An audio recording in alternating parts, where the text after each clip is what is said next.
Good morning friends, welcome to Ira's blog. বড়দের প্রণাম আর ছোটদের অনেক অনেক ভালোবাসা নিয়ে আজকের ব্লগটা আমি শুরু করছি। দেখো, সকালবেলা ঘুম থেকে উঠেই আমি কি করলাম, আজকে হচ্ছে চা বানালাম। চা বানাই, একটু চা খেলাম, ভাই আমি মা বাবা সবাইকে দিলাম, তো একটু চা খেলাম। তারপরে ঘরে যা যা কাজকর্ম থাকে ওগুলো আবার ডেলি রুটিনের মতন কাজ শুরু করে দিলাম।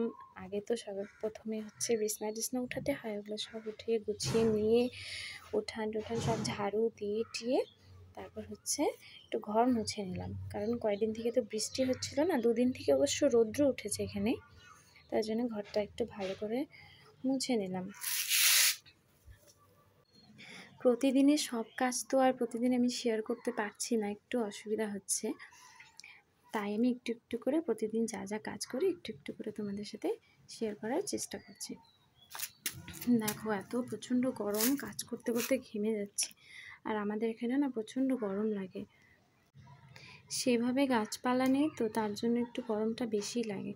তার মধ্যে হচ্ছে সামনে হচ্ছে খালি মাঠ, মাঠ থেকেও গরম হাওয়াটা আসে। তারপর দেখো, ঘর মোছা হয়ে গেল আমার।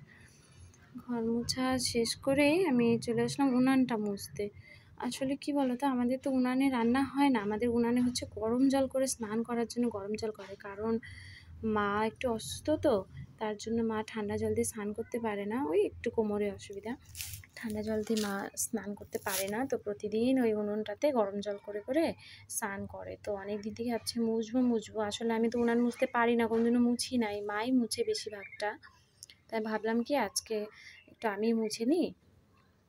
তারপরে চলে আসলাম উনান মুছছি। আর আমি তো জানি না কি উনান মুছতে গেলে মাটি দিয়ে মুছতে হয়। আমি কি করেছি, শুধু জল দিয়ে মুছে দিয়েছি। মা এসে বলছে এর মুছা হয়নি ভালো করে, তুই শুধু জল দিয়ে মুছেছিস, একটু মাটি মিশিয়ে তারপরে মুছতে হয়। আমি বললাম নেক্সট টাইম থেকে ভালো করে আমি মুছবো নি। এবার তো জানা হলো, আসলে মা মুছে, আমি অত খেয়াল করি না। আমি ভাবতাম কি মা ও জলটা দিয়ে হয়তো মুছে, আর এদিকে যে মা জল দেওয়ার আগে সে করে রাখতো, ওটা আর আমার অত খেয়াল ছিল না, অত খেয়াল করতাম না আর কি। তো দেখো, এই যে সারাদিনের কাজকর্ম আমার আস্তে আস্তে উনান টুনান মুছে, এখন রান্নাবাড়িও আছে করার, অনেক কাজ আছে পড়ে।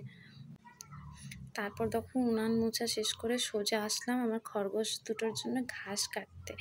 জানো তো, আমাদের বাড়িতে না দুটো খরগোশ আছে, একজনের নাম হচ্ছে হিরো, আরেকজনের নাম হচ্ছে গুলি। আগে আমাদের অনেক খরগোশ ছিল, প্রায় 12টার মতন খরগোশ ছিল, কিন্তু এখানে কুকুরের জন্য না, কুকুরে খরগোশ ধরে তো, সব ধরে ধরে ওরা কি করে, খায় না, ওরা হচ্ছে মেরে ফেলে, ধরে মেরে ফেলে। তো দুজন আসে, দুজনকে আটকায় রাখি আমরা, ছাড়ি না। তো ওদের জন্য আটকায় রাখলে তো খেতে তো দিতে হবে। আবার আমাদের খরগোশ সব কিছুই খায়, ভাত রুটি সব কিছুই খায়, কিন্তু ওদের তো মেন খাওয়া হচ্ছে ঘাস, তো ওদেরকে একটু ঘাস দিতে হয়। তা কোথাও গেলাম না, উঠানেই ঘাস আছে, ঘাসগুলো আমি পরিষ্কার করি না, কারণ হচ্ছে ওদেরকে দিতে হয়।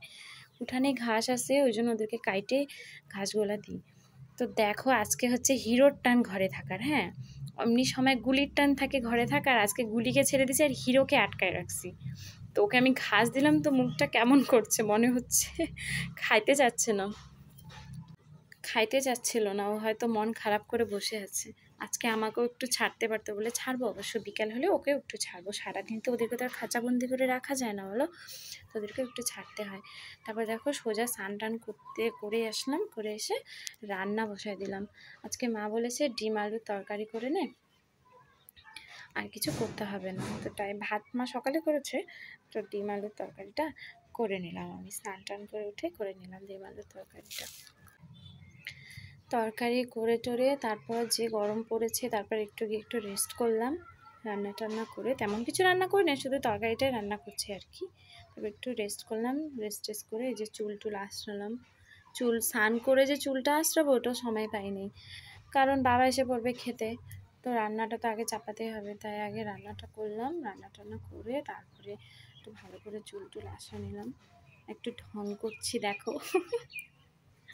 তারপরে বসে বললাম আমার স্টুডেন্টের প্রজেক্ট করতে, ওদের প্রজেক্ট ছিল কালকে রাত্রে, আমি কিছুটা করেছি, আর কিছু বাকি ছিল। তো আজকে স্নান টান করে দুপুরবেলা বসলাম একটু করে দেবে, আজকে বিকালেও নিয়ে যাবে। তো ওদেরই প্রজেক্ট একটু করে দিচ্ছি, একটু হেল্প করে দিচ্ছি, লেখালেখির কাজ না ওরাই করে না, আর যেগুলা আর কি নতুন ফার্স্ট টাইম দিয়েছে ওদেরকে করতে, তাই আমি বললাম দে আমি একবার এবছর করে দিচ্ছি, নেক্সট টাইম থেকে তোরা এটা দেখে দেখে ভালো করে করবি। তো দেখো যেটুক বাকি ছিল ওটুক করা আমার প্রায় শেষের দিকে, প্রায় হয়েই গেছে করা হয়ে গেলে সব কিছু গুছাই টুছাই নিয়ে প্রায় অনেকক্ষণ টাইম লেগেছে, রাত্রেবেলাও করছি তো, রাত্রেবেলাও বসে বসে করছি অনেকক্ষণ, তাই রাত্রেবেলা আর আমি শ্যুট করতে পারিনি। তো সকালবেলা যেটুকু বাকি ছিল ওটুকু করার সময় তোমাদের সাথে আর কি একটু শেয়ার করে দিলাম। সো দেখো বলতে বলতে আমার করাও হয়ে গেল। এই যে দেখো একদম বাচ্চাদের মতন, ওরা আসলে ছোটো ক্লাস 7-এ পড়ে, তো ওদের তো নর্মালভাবে করতে হয়, ওদের হচ্ছে জিওগ্রাফি প্রজেক্ট ছিল। তোমাদের যদি বাই বাই ফ্রেন্ডস।